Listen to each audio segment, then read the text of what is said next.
Ti sei mai chiesto cosa faresti se la persona che ti ha distrutto il cuore tornasse dopo anni, chiedendoti scusa? Dopo essere stato tradito e umiliato, ho ricostruito tutto da zero. Ho trasformato la sofferenza in una storia di riscatto. In questo video ti racconto tutto, dal tradimento alla mia rinascita, fino a quando ho deciso di darle ciò che meritava. Alla fine scoprirai la scelta che le ha spezzato il cuore, con la stessa freddezza con cui lei ha spezzato il mio. La mia ex moglie mi ha tradito, se n'è andata, e anni dopo mi ha supplicato di tornare. Sono rimasto in silenzio per tutto quel tempo, fino al giorno in cui ha lasciato un commento sotto un video virale della mia nuova fidanzata. Quello che ho fatto dopo non è stato per ripicca. Me lo sono guadagnato. Era una sera qualunque a Los Angeles. Niente temporali o drammi da film. Il cielo era spento, offuscato dalla foschia della città, e l'aria era così tranquilla da sembrare sospetta. Michael Carter era appena tornato a casa dopo un turno lungo come direttore creativo in agenzia. Ore infinite, caffè bruciato e mal di schiena causato da una sedia ergonomica ormai troppo vecchia.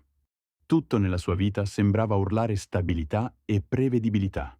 Era sposato con Allison da 7 anni. Nessun figlio, solo una casa, 2 cani, Ranger e Miles, e un abbonamento Netflix condiviso. Ma quella sera, appena entrò in casa, sentì subito che qualcosa era fuori posto. Non era la classica sensazione di panico da furto, ma qualcosa di più pesante. Un silenzio denso, quasi un avvertimento. Allison era seduta sul bordo del letto, le mani intrecciate come se stesse per leggere un necrologio. Il mascara le colava sul viso, ma non per lacrime fresche. Aveva già pianto. Ho dormito con un altro, sussurrò, quasi impercettibile. Michael la fissò senza dire nulla, paralizzato. Non ancora, pensò, mentre la mente si rifiutava di processare. Alla fine, con voce spenta, chiese: «Chi?» «Ethan», rispose lei. Quel nome gli attraversò la spina dorsale come un secchio d'acqua ghiacciata. Ethan non era un estraneo, era un amico. Il suo compagno di stanza all'università, il testimone al loro matrimonio. Michael non urlò, non pianse. Si alzò, uscì, guidò per 2 ore senza meta, mangiò un cheeseburger freddo in una tavola calda di cui non ricordava nemmeno il nome. Poi tornò a casa e dormì sul divano. Non fu un gesto eroico. Fu solo lo shock che lo muoveva come in una sequenza al rallentatore.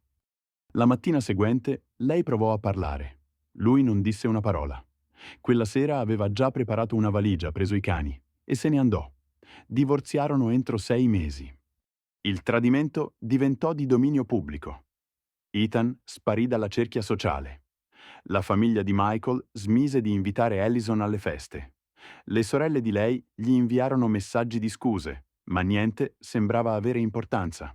Michael si sentiva come un fantasma con un ottimo punteggio di credito. Continuava a vivere in modalità automatica, ma il silenzio durò poco. Fu presto sostituito da voci e sussurri, e alla fine la verità venne fuori. Ethan non era stato l'unico. Un anno dopo, Michael scoprì che Allison lo aveva tradito più volte. Amici, colleghi, persino un vicino di casa. Lei definì quel periodo una fase. Le sue amiche dissero che stava trovando se stessa. Michael lo definì semplicemente la fine. Gettò tutto il dolore negli allenamenti, nella box e nella terapia. Smetteva di bere, tagliò lo zucchero, seguì una dieta rigorosa e iniziò ad allenarsi con rabbia. Il suo revenge body divenne una leggenda tra i suoi amici. Era magro, forte e finalmente sicuro di sé. Ma la sua guarigione non fu solo esteriore. Fu strategica. Ricostruì tutto, pezzo dopo pezzo. Iniziò a lavorare come freelance e creò una piccola agenzia di design da zero. All'inizio collaborava con clienti di piccole dimensioni, ma presto arrivarono anche i grandi. Una campagna pubblicitaria virale gli fece guadagnare un posto nella lista Forbes dei creatori emergenti. Allison, che un tempo rideva dei suoi sogni, ora li vedeva realizzati. Eppure Michael non provava pace. La chiusura non era guarigione, era giustizia, e lei non gliel'aveva mai concessa. Ma la vita aveva in serbo un'ultima svolta. 3 anni dopo il divorzio, Allison gli scrisse un messaggio dal nulla. «Ehi, possiamo parlare?» Michael guardò il messaggio, il pollice sospeso sopra lo schermo. Poi rispose con una sola parola. «Perché?» Lei rispose in meno di un minuto. «Non è quello che pensi». Michael quasi rise. Dopo tutto quello che era successo, quello era il suo modo di iniziare? Posò il telefono sul bancone della cucina come se potesse contagiarlo. Ma la curiosità ha sempre artigli affilati. Quella notte, dopo una cena silenziosa e una passeggiata al chiaro di luna con i cani, prese di nuovo in mano il telefono. Il messaggio di Allison lampeggiava ancora. «Ho fatto errori. Lo so.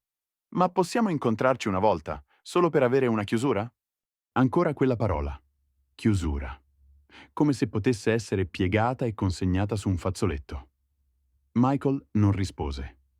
Per una settimana intera lasciò il messaggio senza risposta. Poi, un giovedì sera, dopo troppo caffè e una visita rapida ai profili social di lei, foto in cui sembrava stanca, più vecchia, con un sorriso che non arrivava mai agli occhi, rispose: «Sabato, alle 14, al parco vicino a Melrose». Come sempre, arrivò in anticipo. Osservava la fontana, guardava le coppie che passeggiavano mano nella mano. Poi la vide arrivare. Allison camminava lentamente, con gli stessi occhi, ma con tutto il resto sbiadito. Il tempo aveva spento il suo bagliore, non in modo crudele ma onesto. Indossava un lungo cappotto beige, i capelli raccolti e un'espressione fragile, quasi preparata in anticipo. «Ciao Mike», disse.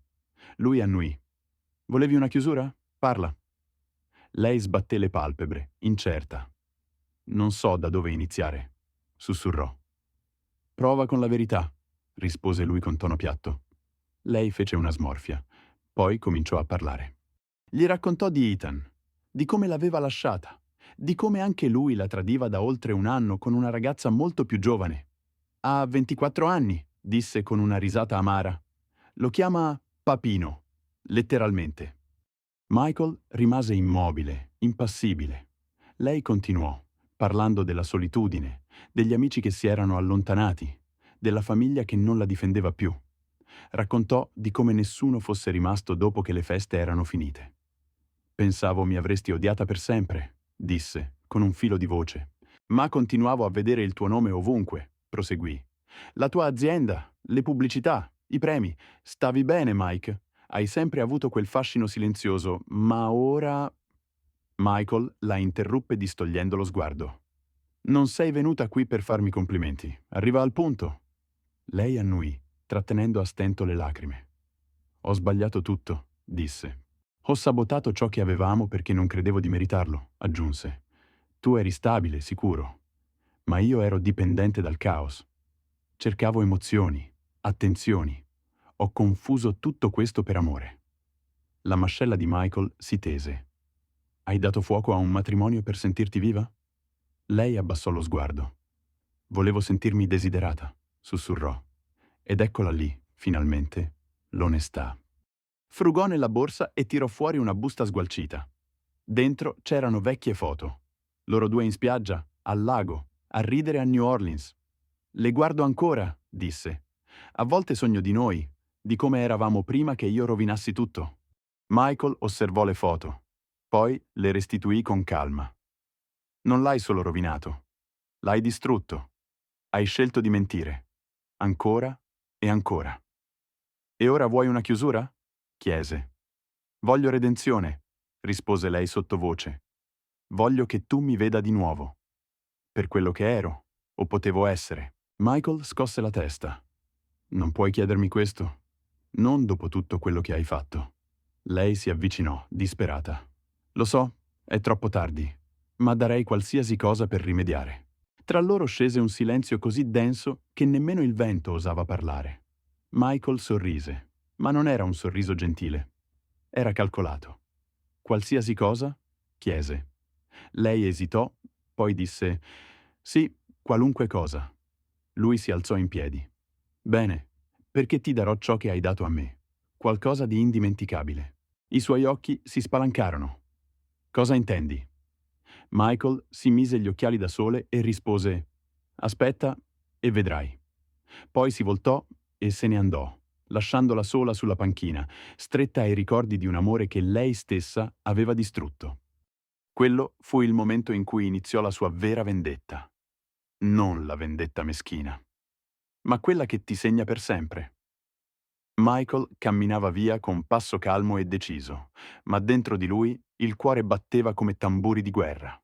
Per anni aveva portato il peso del tradimento come una pietra nel petto, ma guarire non bastava più. Voleva che lei sentisse davvero il peso delle sue azioni, non attraverso parole o scuse, ma con una realtà che non avrebbe mai potuto ignorare. E sapeva esattamente da dove cominciare. Quella sera tornò a casa e aprì una vecchia cartella su Dropbox intitolata Noi. Non cercava nostalgia, ma informazioni. Foto, messaggi, schemi ricorrenti, punti deboli. Scorse le vecchie chat, screenshot salvati, parole che lo avevano fatto dubitare di sé. Tutte bugie che si erano rivelate verità. Le rilesse con freddezza, come uno stratega che studia il nemico. Poi aprì un nuovo file sul desktop, intitolandolo Il progetto restauro. Non si trattava di farle del male. Si trattava di ricostruire la versione di sé che lei aveva provato a distruggere. E se durante il processo fosse riuscito anche a farle tremare il terreno sotto i piedi, tanto meglio. La prima persona che contattò fu Claire Reynolds. Claire Reynolds era una ex collega che non sentiva da 4 anni. Una delle pochissime persone che lo avevano avvisato su Allison prima che tutto crollasse. All'epoca era un'osservatrice silenziosa, ma attenta. Ora era diventata una stratega senior in un'agenzia di PR in forte ascesa. Michael le scrisse: «Claire, ho bisogno di 15 minuti dal vivo. Fidati, vorrai sentire questa storia». Lei rispose in meno di 5 minuti. «Dimmi solo dove». Si incontrarono la mattina dopo in un caffè minimalista in centro città. Claire entrò con passo deciso, elegante, con un blazer affilato come un coltello.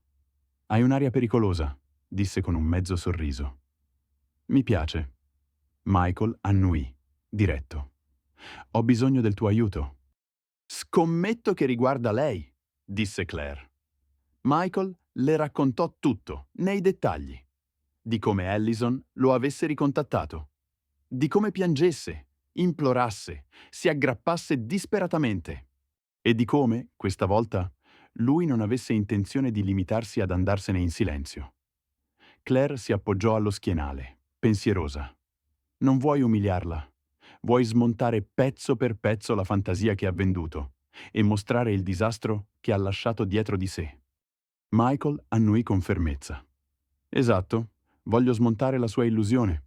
Lentamente, pubblicamente, senza mai sfiorarla.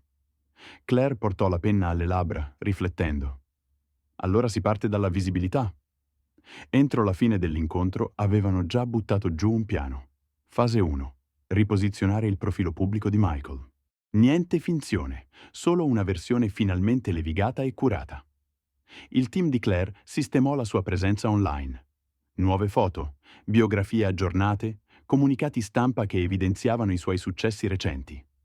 Ex colleghi ricondivisero il suo lavoro. Ogni mossa era calcolata, professionale. Non era vendetta. Era mettere in luce ciò che lei aveva buttato via. Fase 2. L'evento. Claire lo invitò a parlare come relatore a un summit creativo e tecnologico in città, in un panel che lei stessa moderava. Ma non era un summit qualunque.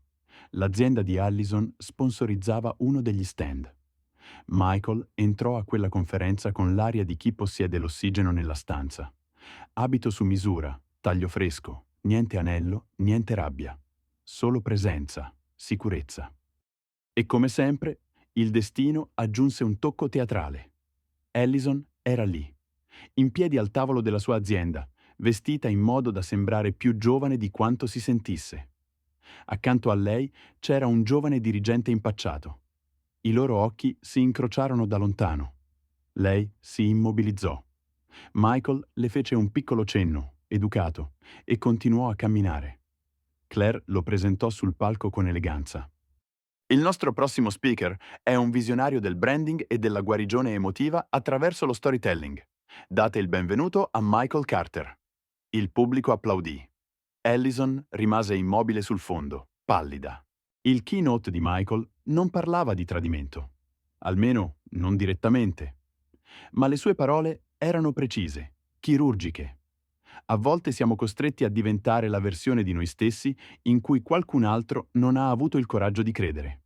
E quando accade, non ci si limita ad andare avanti. Si evolve, si costruisce e alla fine ti rivedono. Ma a quel punto tu non sei più lo stesso. La sala scoppiò in un applauso. Allison rimase ferma, stordita. Più tardi lo aspettò all'uscita. Michael, disse, ma lui le passò accanto. Non era arrabbiato, non era cattivo, era semplicemente irraggiungibile. Quella sera Allison gli scrisse un messaggio. Sei stato incredibile. Sono fiera di te. Michael non rispose. Passarono 3 settimane. Un silenzio che si tese come un filo d'acciaio tra loro. Ma Michael non lo spezzò mai. Allison invece cominciò a crollare. All'inizio furono semplici like sotto i suoi vecchi post, poi commenti anonimi sotto i suoi video. Poi arrivò l'email. L'oggetto diceva solo «Per favore?» Il corpo del messaggio era vuoto. Una parola, un ultimo respiro prima del crollo. Ma Michael era già oltre la sua orbita. Non cercava più chiusura. Stava portando avanti una lezione, un progetto ben preciso. Claire e il suo team passarono alla fase 3. Riflessione. Era il momento di mettere uno specchio davanti alla vita di Allison, senza mai sfiorarla. Michael si riconnesse con Alex e Diane, una coppia che si era allontanata da lui dopo il divorzio. All'epoca erano rimasti neutrali, più influenzati dal racconto di Allison che dalla verità. Ma il tempo aveva logorato le bugie.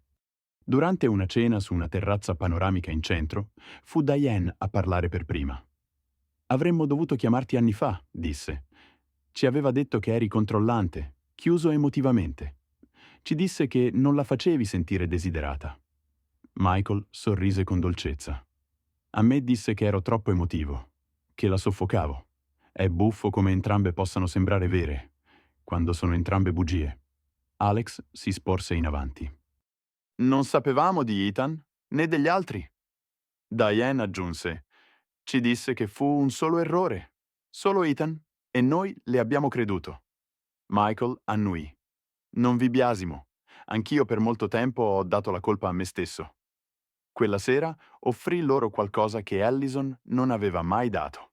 La verità. E così facendo, cominciò a riprendersi ciò che lei aveva avvelenato. Arrivò poi la fase 4. Rivelazione. Claire pubblicò online un breve video documentario. Un'analisi raffinata e sottile sull'ascesa e il declino del branding emotivo nelle relazioni moderne. Niente che citasse direttamente Allison, ma chi conosceva capiva. Qualcuno lo inviò ad Allison. Lo guardò sola, nel suo appartamento. La pioggia batteva sui vetri come un giudizio silenzioso. I suoi figli erano dalla madre. Ethan l'aveva bloccata da tempo e il suo lavoro era in bilico. La sua azienda aveva visto il video del summit e ora stavano considerando Michael per una partnership da consulente. Il suo capo lo definì un sogno di branding. Volevano il suo nome. Lei avrebbe dovuto sedersi con lui, fianco a fianco, in riunioni di presentazione. Il suo orgoglio si frantumò. Quella sera chiamò Michael. Lasciò un messaggio in segreteria. «Michael, sono di nuovo io. So che non ho il diritto di chiedere, ma ho bisogno di vederti un'ultima volta. Ti prego. Non sto bene. Non lo sono da tanto tempo.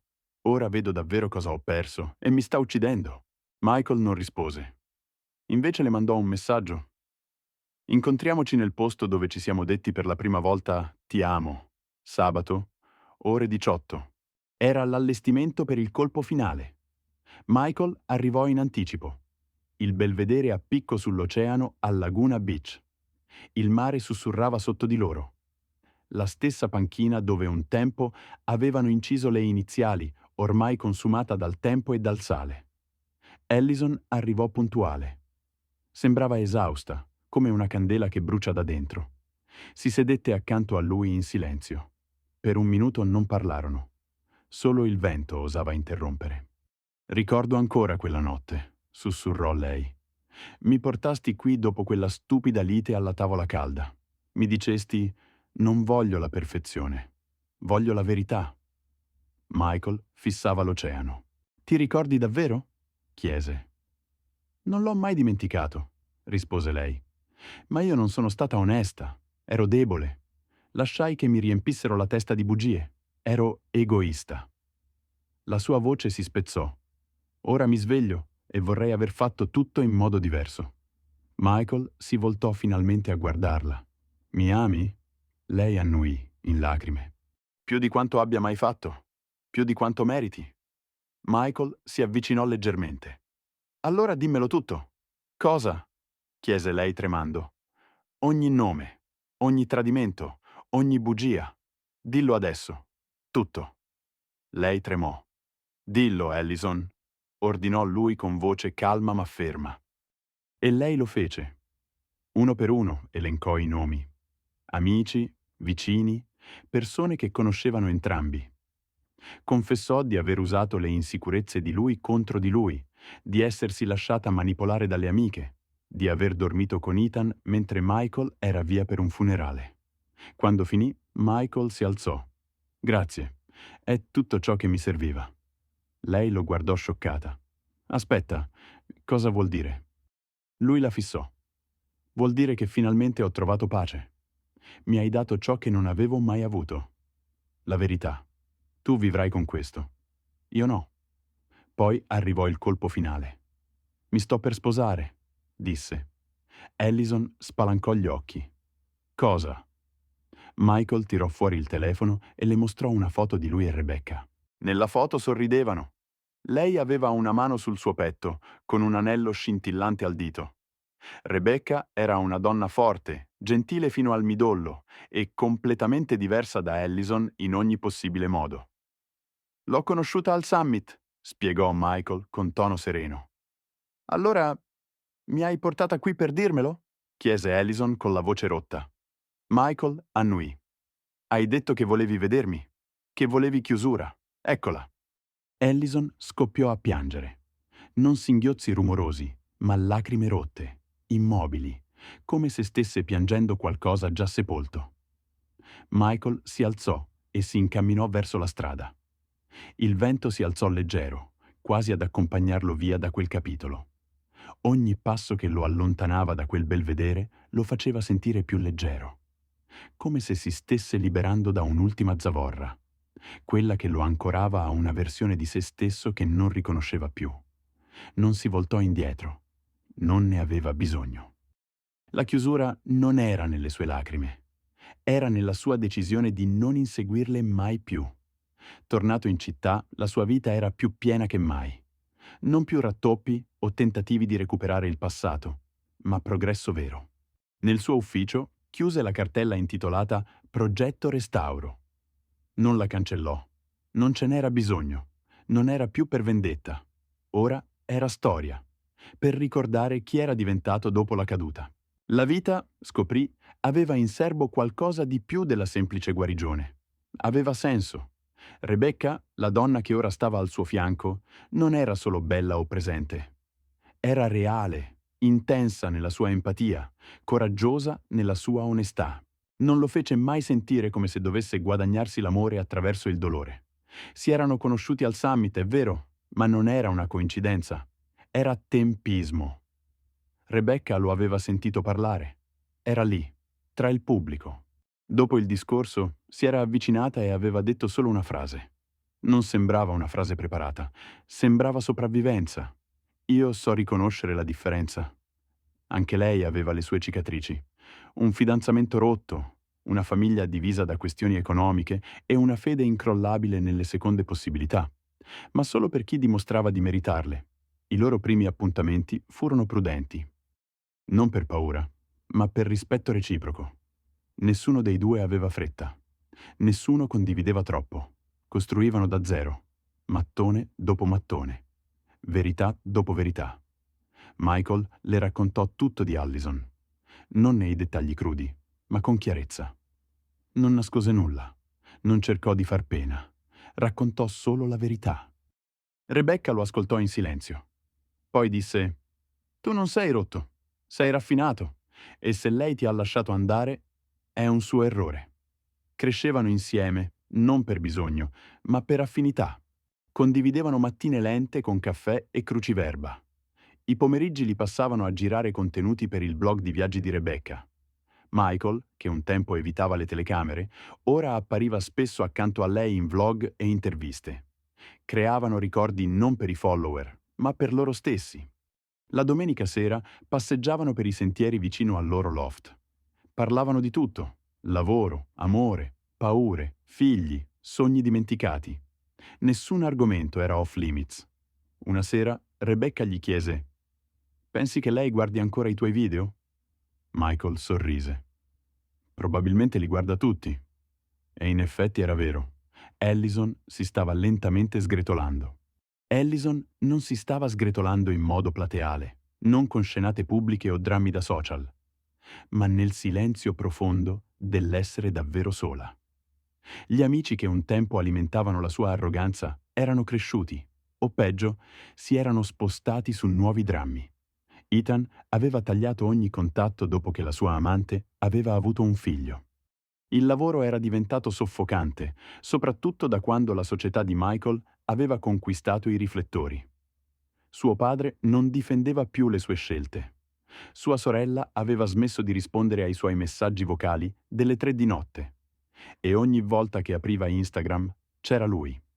Michael che rideva su una spiaggia, che costruiva un brand con Rebecca, che cucinava nella sua cucina, che ballava goffamente sullo sfondo mentre Rebecca narrava una ricetta in video. I commenti sotto quei post erano spietati. «Oh mio Dio, voi due siete perfetti». «Questo mi ridà speranza». «Sembra così felice». Ma il peggiore era: «Voglio un uomo così». Allison ricominciò a mandargli messaggi. Frasi vaghe, poetiche, senza senso. Alcuni uccelli non trovano casa finché il vento non cambia. Quel tipo di nonsense malinconico. Michael non rispose mai. Non li apriva nemmeno. Ma sapeva sempre quando li riceveva, perché arrivavano sempre dopo mezzanotte. Ogni singola volta. Poi arrivò il colpo di grazia. La sua migliore amica, la stessa che anni prima le aveva detto «ti meriti di meglio» e l'aveva incoraggiata a mettersi con Ethan, scrisse a Michael, ma stavolta non con odio, bensì con vergogna. «Mi sbagliavo su tutto», diceva. «Le dissi di lasciarti.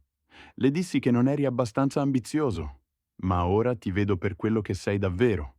Sei un uomo che abbiamo tutti sottovalutato. Non mi aspetto il tuo perdono, ma dovevo dirtelo».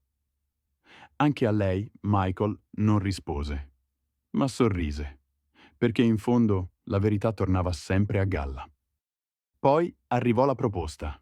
Su una scogliera, a pochi chilometri da dove aveva chiuso tutto con Allison, Michael stava con Rebecca.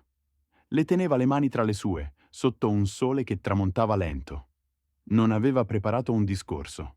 Non si inginocchiò. Disse solo: «Tu sei la calma dopo ogni tempesta.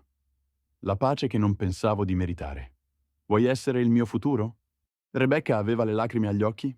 Sì, sì, 1000 volte sì. Quel momento diventò virale, non perché lo avessero postato, ma perché un passante li filmò e taggò Rebecca per caso.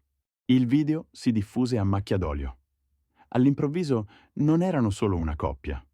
Erano il simbolo di cosa succede quando scegli la pace invece del dolore, la crescita invece della colpa, la grazia invece della vendetta. E naturalmente Allison lo vide. Cercò perfino di commentare sotto al video: «Trattalo bene? È raro?» Rebecca la bloccò senza pensarci 2 volte. Qualche mese dopo, Michael e Rebecca si sposarono. Una cerimonia in un vigneto, intima e suggestiva. 80 invitati, candele ovunque, musica acustica, risate che rimbalzavano tra i filari. Nessuno del passato di Michael era presente. Nessuna traccia di Allison. Nessun parente che in passato aveva dubitato di lui. Solo persone che lo avevano sempre visto per quello che era. Dopo il ricevimento, Michael uscì un attimo da solo, con un bicchiere di vino in mano e lo sguardo perso tra le stelle. Claire si avvicinò alle sue spalle. Alla fine hai vinto, disse. Lui scosse la testa. Non ho vinto, sono scappato. E va anche meglio. Claire alzò il calice, a non aver più bisogno di chiusura. Brindarono a quello. Un anno dopo, l'azienda di Michael si fuse con una grande società tech. Il brand di Rebecca divenne una delle piattaforme di viaggi in più rapida crescita della West Coast. Adottarono un cane, un trovatello che chiamarono Leo. Anche i porcellini d'India prosperavano. E Allison vendette silenziosamente il suo appartamento. Si trasferì di nuovo nella città dei genitori. Nessun nuovo post. Nessun nuovo messaggio. Svanì lentamente, ma non per fallimento. Svanì per conseguenza. Michael non le augurò mai il male, ma non sentì mai più la sua mancanza, perché a volte la vendetta migliore è non voltarsi mai più indietro. E adesso voglio sapere la tua. Se qualcuno ti tradisse e tornasse anni dopo chiedendoti una chiusura, tu cosa faresti davvero? Scrivimelo nei commenti qui sotto. Sono curioso di leggere le vostre opinioni. E se questa storia ti ha colpito, lascia un like e iscriviti al canale. Nuove storie incredibili stanno arrivando.